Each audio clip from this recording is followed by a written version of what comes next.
welcome. Today is Saturday, May 22nd, 2022. My name is Barbara With, and you are here with me and the Party of 12, a delightful group of souls who are working in afterlife for world peace, headed up by none other than Albert Einstein.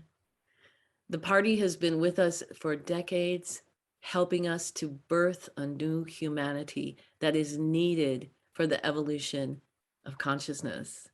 And we are the Psychic Sorority, another delightful group of folks who've been meeting since 1993 in one form or another to study and embody the process that they've been teaching us to align to compassion, to build a better world.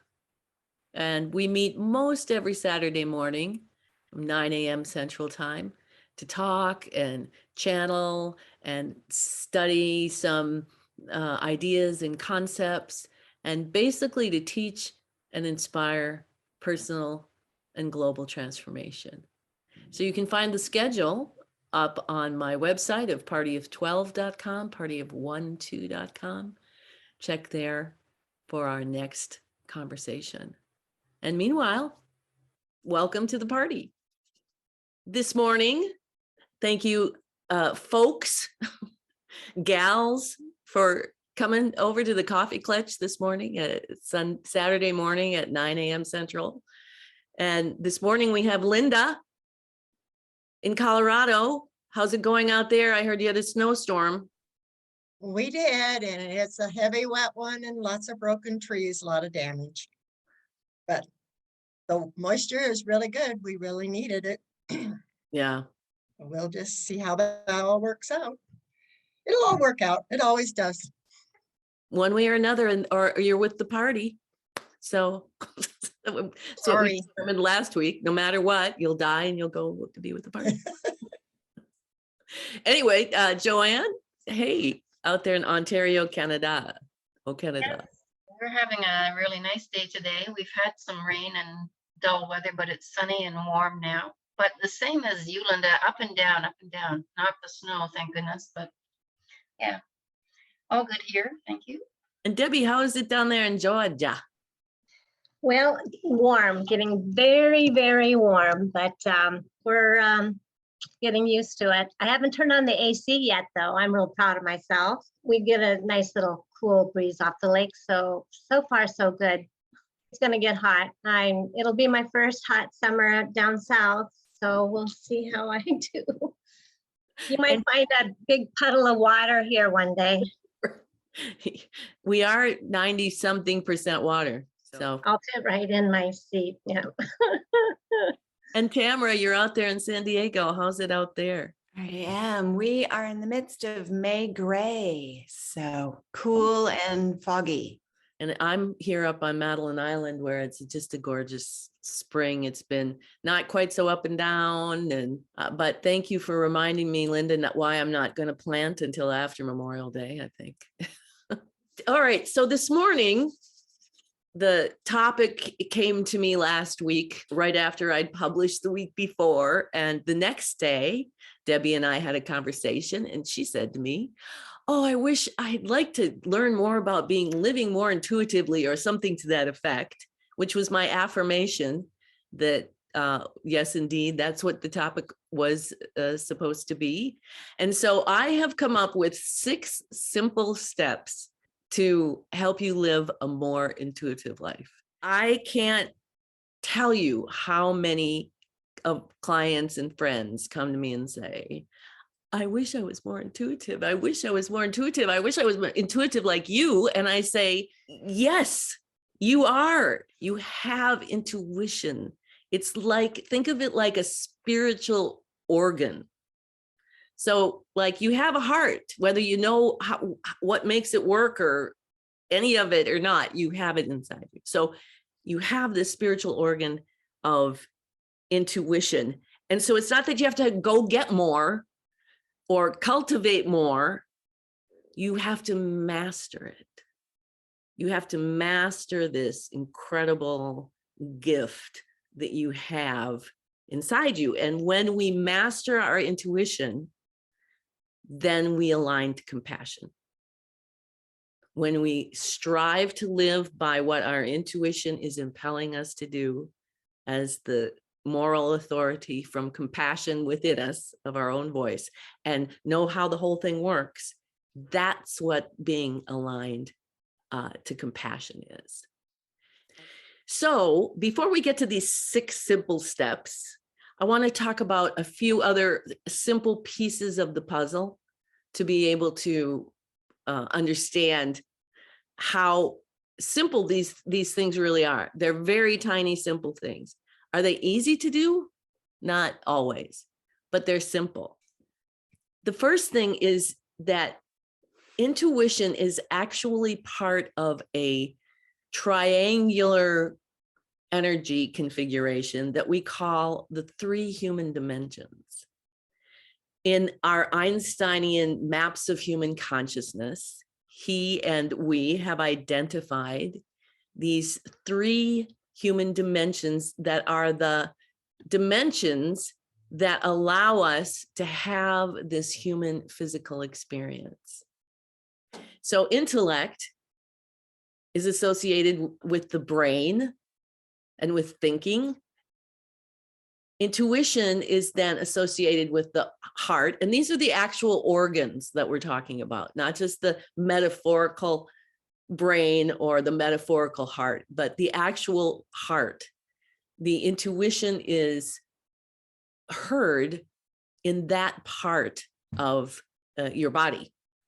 And then emotion is connected to your gut. In these 3 human dimensions, in order to master intuition, you have to understand all 3 of them. You need to be able to understand how this very simple system works and what it means to be aligned to compassion. So when this system of 3 human dimensions is aligned to compassion, it means that emotions flow up, and emotions as that fuel for the manifestation of the physical world is flowing up, and it's flowing through the heart. And that's where the voice of compassion is your source. It's the 5th fundamental force of the universe, as God, whatever you want to call it, flows up, and it's in your heart that you hear that voice of compassion. And as it flows upward through the intellect, if you're aligned to compassion, what your intellect is doing is it's observing the physical world that's being created and describing it, but it's also listening for the voice of intuition to tell it what to do, because that's its job. It has free will up in your head. That's where you make the decision to turn left or turn right, whichever way. It doesn't happen in your heart. Your heart might tell you to turn left, but the actual mechanism that allows your hand to get to the wheel of the car is an intellectual function. So this is how the system works. And where the system falls out of alignment is in that intellectual area. The intellect does not do the impelling of the intuition. This is really an important piece to understand, because truly, your intuition doesn't need help. Thank you very much. Your intuition is always there. What needs help is that relationship to the intellect. We define intuition as a small declarative statement telling you the next most advantageous step for the good of the whole. A small declarative statement telling you the next most advantageous step for the good of the whole. Another thing that we want to understand is, what does this mean for the good of the whole? Because that can be super confusing in a moment when you're trying to make this decision based on your intuition, and your mind is thinking about what is good for the whole, or, if I do this, how's that going to affect that person? That's not what that means. In our definition of what's for the good of the whole, that will be a byproduct. But what it means is the good of the whole of the 3 human dimensions. Intuition works on a step so small that it's about the good of the whole of your intellect, your intuition, and your emotion. So if your emotion, for example, is total just anger, and this is coming up to say, step away and scream, or whatever your intuition would tell you to do to take care of yourself, to care for the system in that moment. And if your intellect says, oh, no, I'm not, I'm going to write that person a letter and I'm going to tell them this and this and this is not the good of the whole. So when we're looking to master our intuition, we really have to pull back our perspective quite a bit to a very baby step. In these 6 steps, that will be the kind of watchword, I guess you'd say, is baby step. A small step. Everything in this is a tiny step. Number 1, realize that you already have intuition. Intuition is that spiritual organ that you're learning how to master.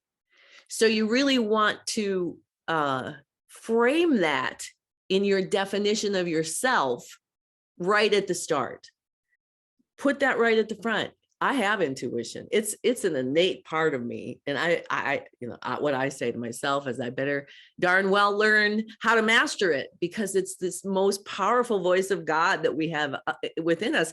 And it really is the root of our abundance and manifestation. One of the features of compassion, being the 5th fundamental force of the universe, is that it allows us to deeply understand that we are all one. And when we take care of ourselves, we are taking care of the whole. Understand you already have this spiritual organ. The second thing I would say is to understand that it's part of a bigger system. And in fact, there's nothing wrong with your intuition. And if you look at the 3 human dimensions, they're purposely illustrated that way so that when you're trying to have more awareness, you can remember, oh, the intellect is actually physically located in my head. And intuition is physically located in my heart. And emotions are physically located in my gut. And they come up through, of course, they're the whole body, but they come up through to be a whole system. So if you want to live a more intuitive life, you simply must also work to master your intellect. It can say no to intuition. So what good is having all this strong intuition if you never learn how to do its bidding, so to speak? Number 3, cultivate a witness.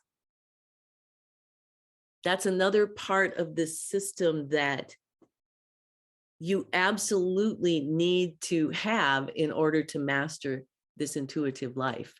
And the best I can say about being a witness to yourself, think about it like you're the director in the play, as well as the actor on the stage. Imagine taking that position out there in the auditorium where you're far enough away to be able to see what everybody's doing on the stage. So when you cultivate that in yourself, then you can stand in line at the supermarket, or you're riding in a train trip, or whenever you have those times that seem like they're unimportant, where you're not having to engage in thinking or acting in that moment truly, then cultivate this witness and see what your thoughts are saying. Try to hear what the impelling of your intuition is doing, and then let your feelings identify them and feel them with that breath work, if they're there, if they need that. Number 4, understand the difference between intuition and intellect. This is really the point that will help you master your intuition. And when you're in a position where you don't know, is this my intuition? Generally, I have found that when I'm in that position, it's usually, the answer is usually no. If I have to go, is this my intuition? There's these 4 questions that you can ask yourself based upon the definition of intuition that we have here. A small declarative statement telling you the next most advantageous step for the good of the whole. And we can ask first, is what you think is your intuition, is it small? Is it this tiny little step? Because if it's not, chances are it's your intellect trying to figure out what to do next week. Intuition is designed to help you in the present moment. Now, when people like myself or other people do predictions, or they gaze into the future, or whatever else we do in the psychic field, it's true, there's a sharing of that. But your mastery over your own intuition is all about your relationship to yourself and what's inside you, telling you what's the next step here in front of you. This is simultaneously then trying to get you to focus on present moment so we can live in present moment. I should say you, us, get us to focus on present moment. So is it small? And when it says statement, it can be without words. You can just be impelled and then take that action, or you get a chicken skin, or there's other ways that intuition can influence you than a small statement. But we're using this to make a point. So the second thing you ask, is it a declarative? And what declarative means is that it's impelling you to take some sort of action. Call your mother, rest, don't take that job. So it's a statement or an impelling that's talking about taking action. And if it's anything else, then it's your intellect going into overdrive. Well, I think what's good for the good of the whole is that if I take this job and then that's your intellect. The third question you ask is it about the next step? Like right now, the next step? Or are you trying to use intuition to determine what step you should take next week? As long as you're out of present moment and you're talking about rationalizing or describing why you would take that step, then you're in the realm of the intellect. And this is really important because we live so much in the realm of the intellect that it's darn near impossible to get the heck out of it, especially when we're trying to figure out what part of us is intuition. And then the last question you ask, is it for the good of the whole? Again, in that moment, you're not going to be able to determine in the big picture of the details of whatever you're facing, if what your decision that you're going to make is going to be good for everybody in the room. That isn't what we're trying to determine. We're trying to determine what's for the good of the whole of you. So you can begin to use this as a kind of quantifiable analysis. If you must convince your intellect what it is and isn't, what intuition is. For example, go kill your brother. Is it small? Yeah. Is it declarative? Yeah. Is it the next most advantageous step for the good of the whole? Probably not. And remember, while you're doing all this, any emotion that's coming up, you're breathing through completely past that intellect. You're just breathing that emotion up and straight out without stopping with reasoning and descriptions, just moving that energy along. Number 5, learn to wait.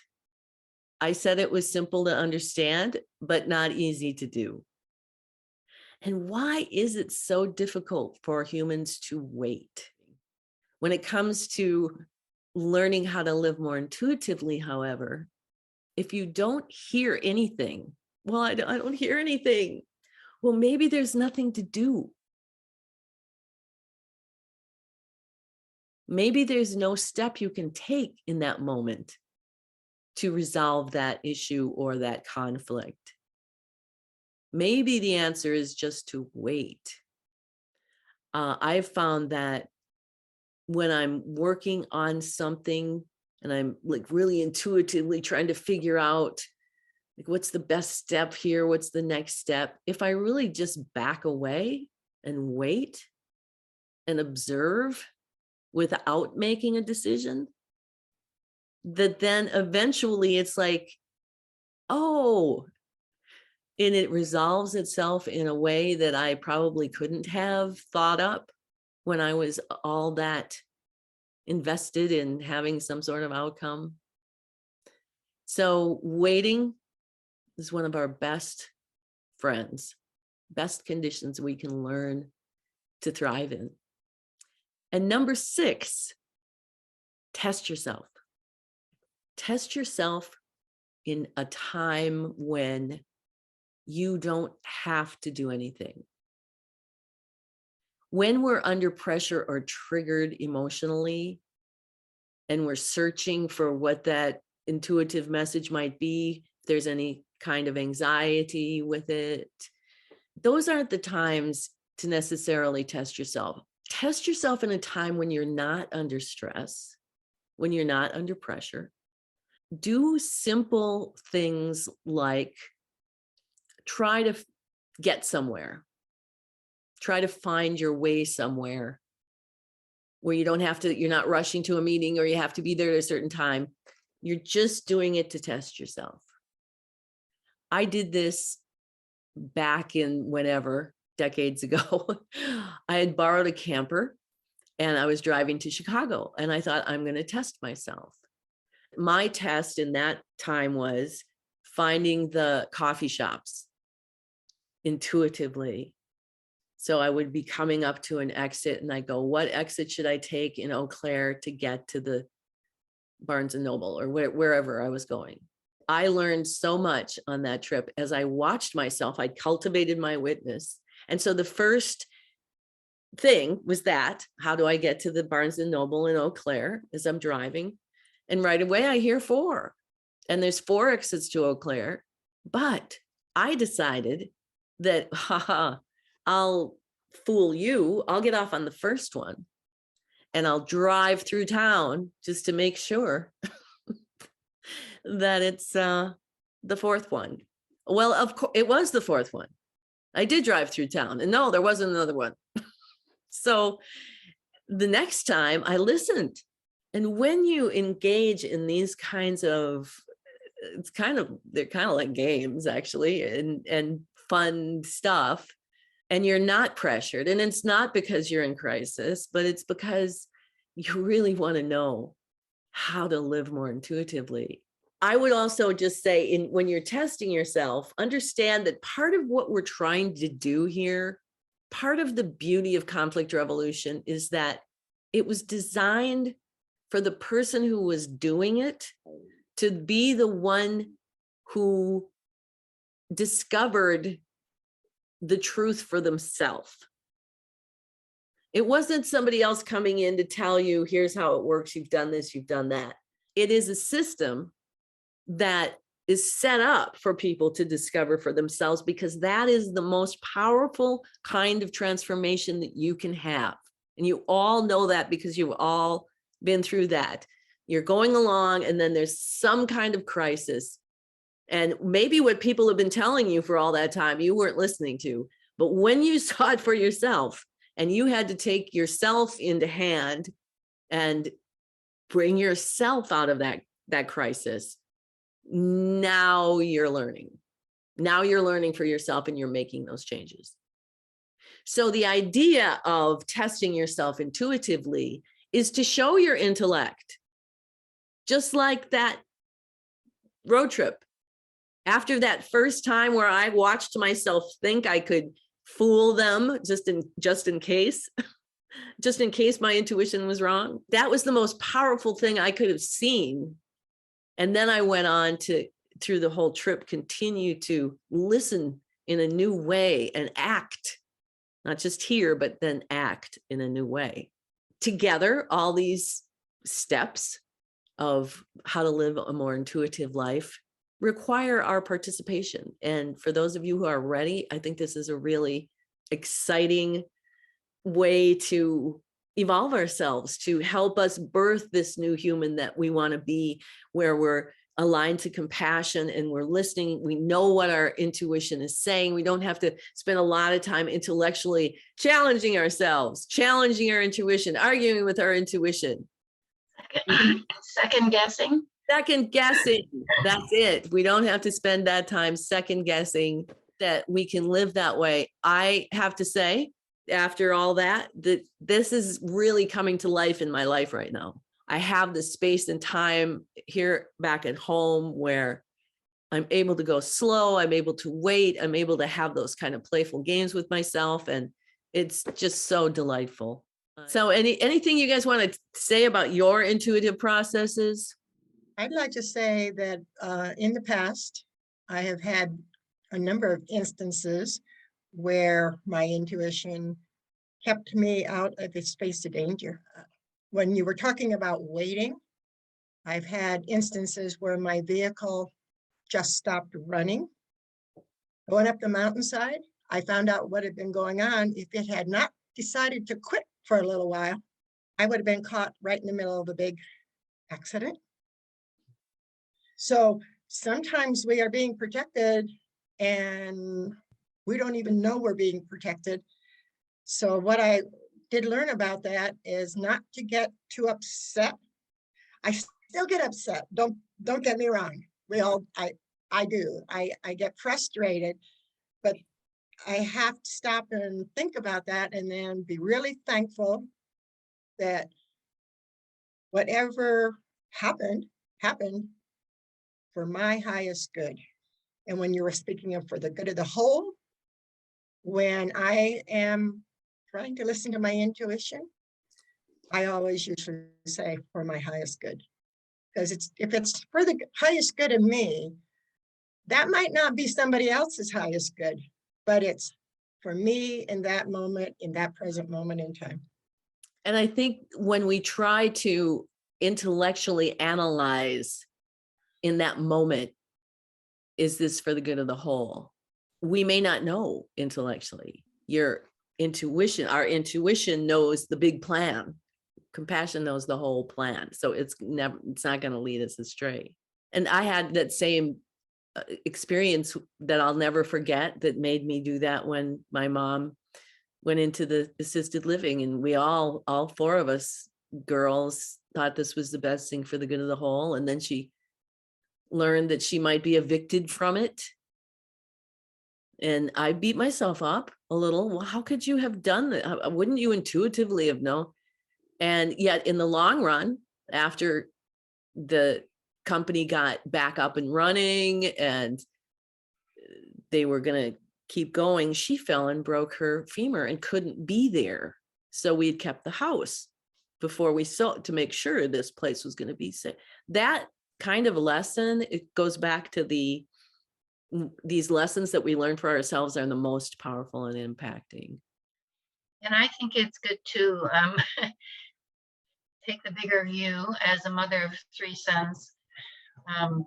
Let other people, but especially your kids, let them also deal with their own crises without trying to resolve or fix for them. Or I was told more than once in my readings with you that as a person whose forte is being in the lens, honor, and articulation, I had a double dose of intellect. So those wild horses took some real taming.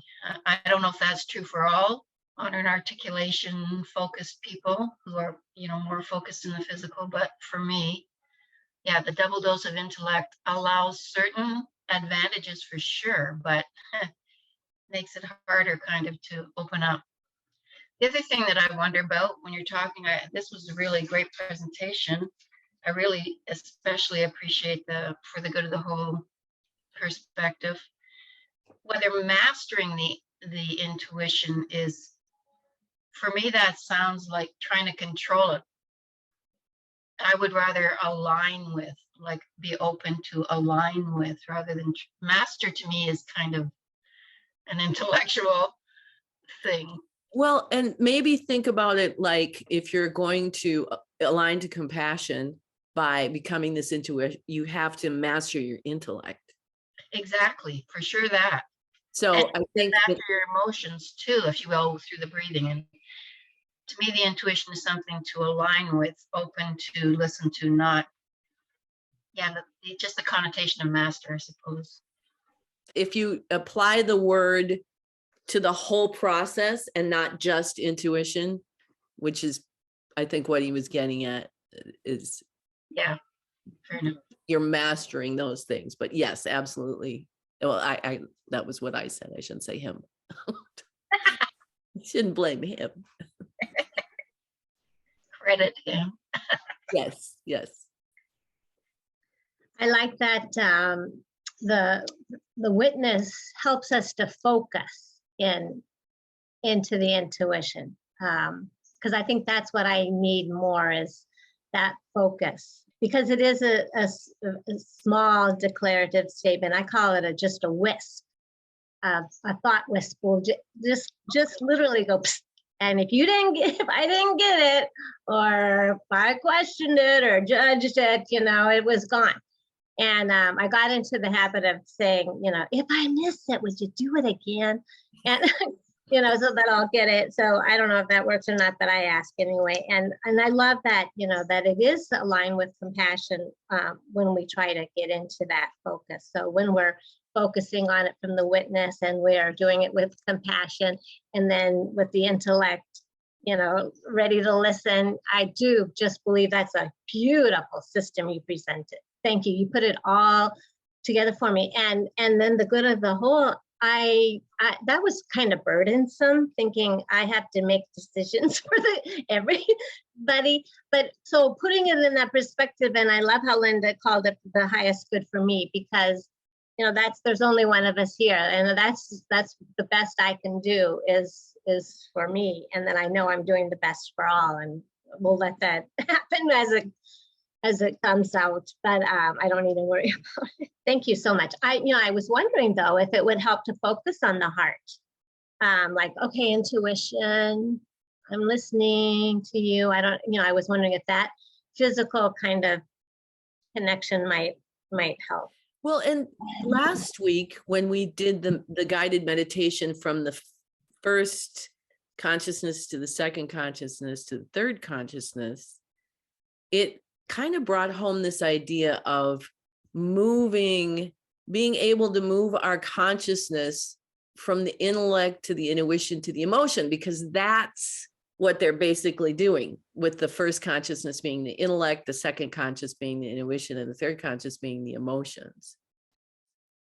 So that means we should be able to move our consciousness while we're walking around and not in guided meditation, just to reside here, like physically get our consciousness down here in this region. And then it's a different kind of communication, right? Than the communication that all that intellectual stuff is doing. It's like it's body. The intellect might be the last to hear it. Sometimes I just feel impelled physically. It's just like, whoa, if I'm really out of my mind, I can just go right to it. And I was wondering, would intuition come through other people, through what somebody else might say? I think so. I think that's what happened with us, is that I had heard this thing about, the 6 simple, because I wanted to get into this. Let's do some 6 simple steps, or the 4 big things. This is supposed to be something that people like, these lists. Maybe it's me, because that's what I'm watching these days. It's like 6 things to lose that belly fat. And then the next day you say that you're not telling me a small declarative statement to tell me the next most advantageous step, but you're certainly confirming as an intuitive message. When I saw that your t-shirt, I had the intuition, remember to put t-shirts in your plan. Yeah. Mhm. I'm here to give you your intuitive message. And that's how we can sell them. Barbara, I made a couple notes, and one was when you were speaking of, you used the term chicken flesh. I call that spirit flesh. So there's a difference for me between psychic danger flesh, which is usually here.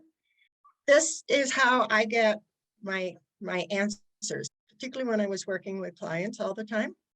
If I was speaking something that was a truth for me and particularly for that client, I would get what I call this confirmation. It would travel here on my arms, but it's not the same as one of warning. Often I would tell my clients, I might even be on the phone with somebody and we would be speaking and I would get this confirmation. So I would call this spiritual confirmation, but that's how I describe that. And I hadn't been experiencing that very much, but I'm experiencing it quite a bit today. Oh, This is very interesting. So to me, what you are speaking, and I picked up a couple of things and added them into my toolbox, that it's, see, I was meant to be in here no matter what was going on today. Thank you very much for this. This one is a very good one for me. good. See, another intuitive affirmation. I could add just for fun that the heart energy meridian goes out the arms. Oh, The heart, there are two heart meridians, one that governs the physical heart and one that governs the emotional heart. So the heart governor meridian, actually both of them go out and exit from the palm, which is very unusual. Most meridians exit or enter through fingers and toes, but one comes out of the sole of the foot, that's the kidney meridian, and one comes out and that the palm, and that's the heart. Hence, holding hands is connecting hearts, or even waving at someone or blessing someone. That's heart energy. So it's a physical understanding as well. Getting the chills on your arms, that is different, and I agree totally. Well, for me, most things enter, if they don't enter through the crown chakra, enters through the left hand and exits sometimes the energies and exits to the right. I often wondered, why did we shake hands right-handed? Because we were pushing away, we were repelling versus pulling us closer together. I'm learning a lot through you ladies, and I really appreciate being a part of this group. I'm glad you're here. I'm learning so much. I have a question that I had when I first read your information before we started today, that intuition was an organ, a spiritual organ, which is a different term I thought was interesting. And I thought, what other spiritual organs do we have? And immediately thought imagination. And of course, Einstein has been quoted as saying imagination is more important than knowledge. And I had a t-shirt with that on it, which I still did. And so then I thought, what is the connection, relationship between imagination and intuition? I would say that in Einstein's explanation of spiritual organs, he's only ever talked about these three spiritual organs of intellect, intuition, and emotion. And I think imagination falling into intellect is, you know, it's a kind of a subset of that particular organ, because Yeah, the super conscious part, right? I would say, or my understanding, imagination is part of, or a big part of, the super conscious part of intellect. So, which is connected to intuition. Imagination can also be connected to the not so good things. You know, imagination is kind of it's almost more of a texture of intellect. I don't even know how to use it, a different subdimension in imagination. where you can put together all sorts of things that don't really exist into order or chaos. You know, your imagination can drive you to do chaotic things. I think it gets down to that same simple little structure of the three of them, those three organs. You I know, would like to ask that though, if you channel or when you channel next, see what they say. okay. I'd be happy to channel. Barb, can I ask a quick question before you go into channeling? Yes. So as you guys were talking, I was just trying to piece some things together. So when I think of like prey animals, like a horse or a rabbit, and they get the next move to make, right? The sensory, like bolt or whatever. So is that survival instinct? So I always think of survival instinct in the gut. So when you were describing emotion and the intuition and the heart. So I was just trying to like piece those together, if they're just like aligned and working together or if they're separate. Is that a question you want to ask the channel, or you want to? Or either one, like you or just in the channel, like, yeah. Because my thought about it is that when you're talking about a prey animal, then you're kind of minus intellect. Emotion and intuition are almost one thing called instinct. If we transfer that to human, then you have this instinct. Like, for example, I would use my irrational passion that I felt the day I set foot on Madeline Island in 1979. There was an instinct in me about the place. It was something that was deep emotional and deep intuition, but there wasn't any kind of intellectual thing about it because I'd never been there before. And I didn't, well, now, you know, these many years later, I can see that there was a lot of other things involved. So maybe it's when our intellect gets in the way of when we get instinctually, what did you call it? Survival? Yeah, it's like a survival instinct. I always think it gut instinct, survival instinct. Yeah, that would be my guess. Okay, thank you. Okay, well, hold on just half of a second. Let's just take a few moments to take some deep breaths.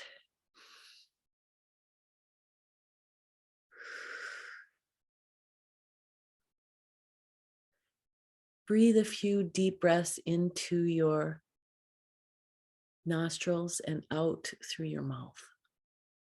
Long, deep breath. Feel in your gut a center.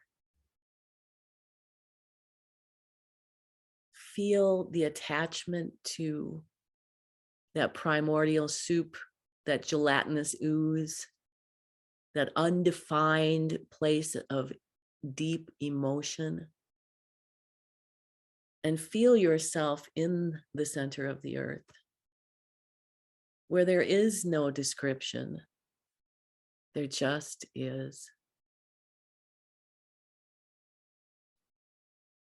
And as you take a breath, feel that consciousness moving up that gravitational wave that is you and getting to that heart place. And as you feel yourself in your heart right now, wherever you are in the world, whatever day it is, you're in that timeless place of spirit, as well as the hard physical reality of the lens. And there's an interface somewhere between the source and the lens. There's an interface where everything takes place. All that transition from the gelatinous ooze through the intuition into the intellect, defining it all, and then projecting it. And that is the heart. That is the intuition. That's where your vision is, your true vision. And as all of that energy moves into the intellect,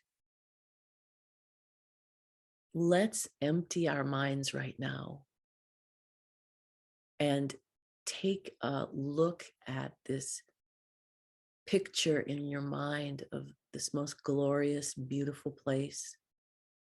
Wherever on the planet Earth that you find inspiringly beautiful, put yourself there in your imagination right now. And we will command that only the most divine light shine down upon you at this time, and that the greatest good be present here. This is such a lovely conversation and gathering. We want you to know that there are a lot of us here who are having the same unifying feeling as you are. That those of us who have been working with you for these decades, as Barbara says, that we too are finding this evolution of our souls.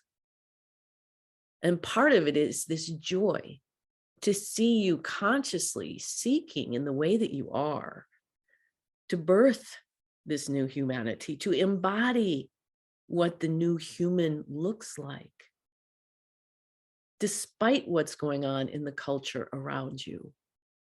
You have no idea how glorious this is to observe.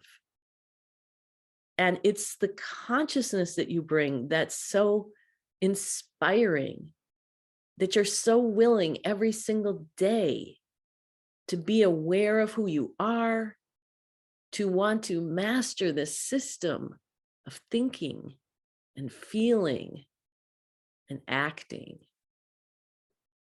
As we speak to you today about intuition, there isn't really very much more that we can actually say. It certainly is what Barbara said about emotion and intuition becoming, they're more one than, say, all of that and intellect, if only because intellect's job is to separate things. When all of that mathematical information about what's going to be the chair and what's going to be the computer is coming through your body, its job is to make those things separate so you can perceive them out of your eyes. By nature, emotion and intuition are much more one and unified, because within emotion, whether it's good or bad, you have the voice of God speaking. That's why when you cut off emotion, you cut off intuition, because the voice of God speaks through your emotion, is siphoned through your heart, and then onward to be defined by your intellect. You are quite right, Joanne, that you don't master your intuition. But these wild horses that all of you have struggled through your lives of your intellect to master, that really is an art. And you know, the great masters, such as Jesus and Buddha, they're masters because they did master their lives. They became in charge of their own domain, no matter what the voices of culture of their time were saying. And think about an artist who is painting, say, the Sistine Chapel, and think about what must have gone on in his head as he painted. But also think about the emotion and the intuition driving his hand with that paintbrush that the intellect had very little to do with, probably. So intuition also is what allows artists to manifest so clearly, is that when you're writing, say, a poem, or you're writing a song, or there, it's not that you don't use your intellect. Intellect is there to define what intuition is hearing. You're writing a song and you're listening for what's the next lyric or what's the next note. Sometimes intellect has to step up and say, well, here's the line I hear, and then say the line. Other times, such as perhaps a musician who is soloing instrumentally, there isn't any intellectual interference. They're just following what emotion and intuition are telling them to do. Their fingers are the decision making going on in the intellect as to where to move the fingers is in the subatomic part of that intellect. So it really is all tied together in such a big way that without understanding and wanting to master that whole system, then you can get frustrated, second guessing. Oh, is this my intuition? And then you, as Debbie said, the wisp of intuition can be gone. But if it is an impelling that's meant to be, it will return. This is the root of many of the lessons that you've learned through lifetimes, is that when the wisp of intuition goes and then you make decisions from your intellect and you build up a lot of mathematics in your compilation of consciousness, that now they have to play out in another life. And so there's this repetitive pattern in these lives that you've been living to get out of the intellect. And now the new human that you're birthing, that's what it is.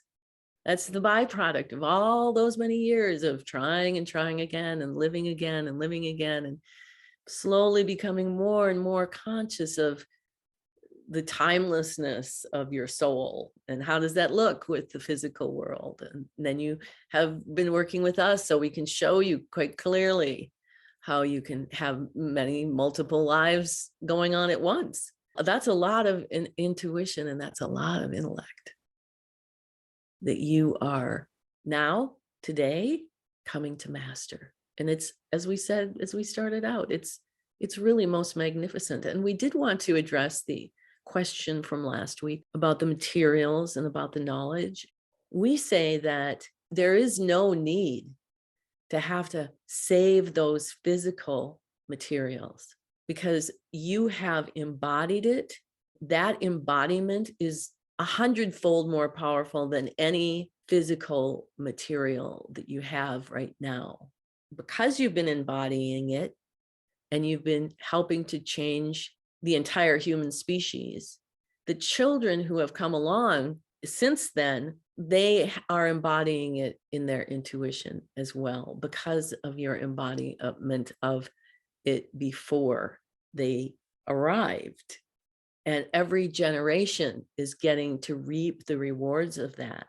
No, if you lost all of those materials that were dear to you through those years in a fire, there would be absolutely no loss to evolution. There'd be no loss to what you've embodied. There would be no loss to someone who didn't get the materials, because if they were meant to have them, you would find a place for them. They would find their own place. Any one of you with those materials, if you were to give them away and find a place to give them away to, that you probably could find a place to donate them to either an individual or some other bookstore, a specialty bookstore, etc. But if you were to decide to just lay them to rest and put them away, that would be better for you in terms of every physical possession that you have is an extension of your energy. And we're encouraging people at this time to, if not to reduce how much physical stuff that they own, at least not increase. To think of physical materials as necessity from necessity. And sometimes necessity means being close to old family photos or having a particular kind of couch, what have you. As you do that, and you can prioritize your manifestations from necessity, you're going to find a lot less clutter in your mind, the less physical materials that you own. We're wondering too, if right now there are any questions or conversations you'd like to have about this beautiful topic of intuition. Thank you very much for that clarification and affirmation that Barbara's wonderful presentation on intuition. You mentioned the artists, and I completed writing a book a couple of years ago, and I felt like I always say spirit led me to the information, and then I would use my intellect to record the information, put it together so it sounded all right. And you say that intuition is God's voice. So am I correct to say spirit leads me through my intuition? Is it spirit leading me to the next paragraph? Essentially, yes. Essentially, yes.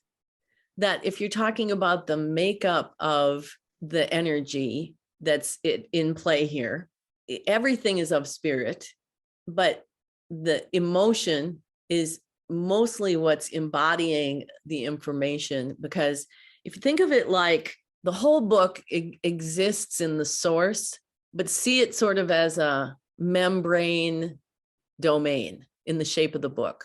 Emotion takes that mathematics that's embodied or enclosed in that membrane domain, and it moves it up through the intuition.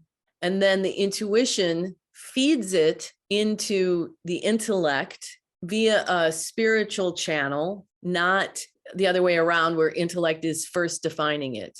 It's being defined by that mathematics that's already exists in the source. And through spirit, it's moving that into intellect.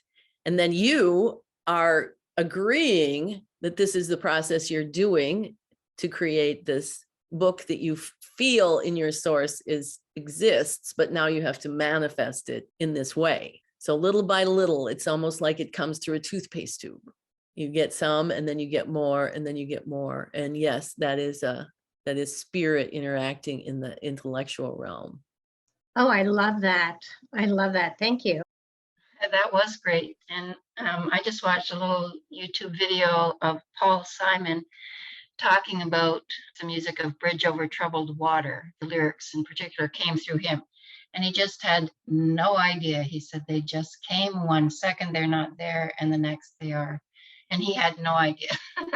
But of course, we have an idea how that works now. I do want to ask my question about imagination and its connection to, relationship with intuition. Imagination is the part of your intellect that uses the knowledge and information that you get into such a way that creates. It can work either way. It can use darker information and intellectual projection to create as well. And that's the case where you have a lot of conflict in your life. And when intuition makes itself heard, carrying those messages up into intellect, and imagination can take that, then it is the part that begins to vision how, not why, but how that will be formed, whatever, if the impelling is slow down or if the impelling is speed up. It's imagination takes that and imagines that having already happened. Slowing down in the lens begins with a little tiny vision of it as the imagination sees you slowed down. And then that influences the free will to sort of microscopically start making these multiple decisions, almost on a subatomic level, whatever that means. Imagination has to determine, what does it mean to slow down? Like, you can say that to any person, and each person will have their own individual set of decisions that have to be made in their own lives to slow down. Sometimes it's putting your foot on the gas or the brake, that kind of slow down. Sometimes it's, say you're painting a picture and you're messing up and you're going too fast, slow down. About what would that be like for that particular person? So that's imagination working within the context of intellect and intuition working together. Thank you. That was very helpful. Just one more little thing that I saw recently that might be of interest. I watched a documentary about Linda Ronstadt, the singer. I met her once, and she had an amazing career, and then she got Parkinson's. And so she couldn't sing with that same range. She can't, she's still alive, I believe. But she does sing with her nephew and her uncles and so on in Spanish. And someone else with Parkinson's said to her, life after death isn't the question. It's life before death. How are you going to do it? How are you going to live? I just thought that was a great quote. Yes, and that is indeed our entire mission, is and always has been to help you to live the most inspiring life that you can, to inspire you to push your consciousness to new levels so that you can not miss this extraordinary time period that you're living in, where you have the opportunity to make such a big difference in the entire human species through small, simple steps of taking care of yourself, being dedicated to the good of the whole, to being aligned to compassion. And we're so honored to be working side by side with you. And we're going to ask you that in the few weeks ahead, that you test yourself, use your expanded knowledge to find out more about your whole system. What does your intuition tell you to do? Why don't you do it? What happens when you do? And we can say that if in those moments that intuition tells you to do something that your intellect doesn't think is going to help, or is resistant to, or somehow creates, your imagination creates this big story about why you shouldn't take that step, or what if you did that and something else happened. Those are those most powerful moments where it's you catching yourself in the act and making a different decision to have a different thought that change the human species. This is a level of evolution that someday, when humans are fully aligned to compassion, it will go back to being more basic in terms of instinct and emotion working together. And the action is taken without a lot of intellectual banter. And all of you have felt this change in your own lives through your own life. So this is just the beginning, and there's so much more ahead for all of you here. We're just so pleased to be a part of your sorority. Namaste.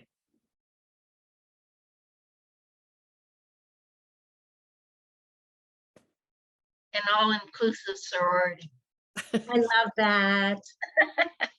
Oh, that was so sweet. Oh my gosh. Great. Great. I can't get over the toothpaste though.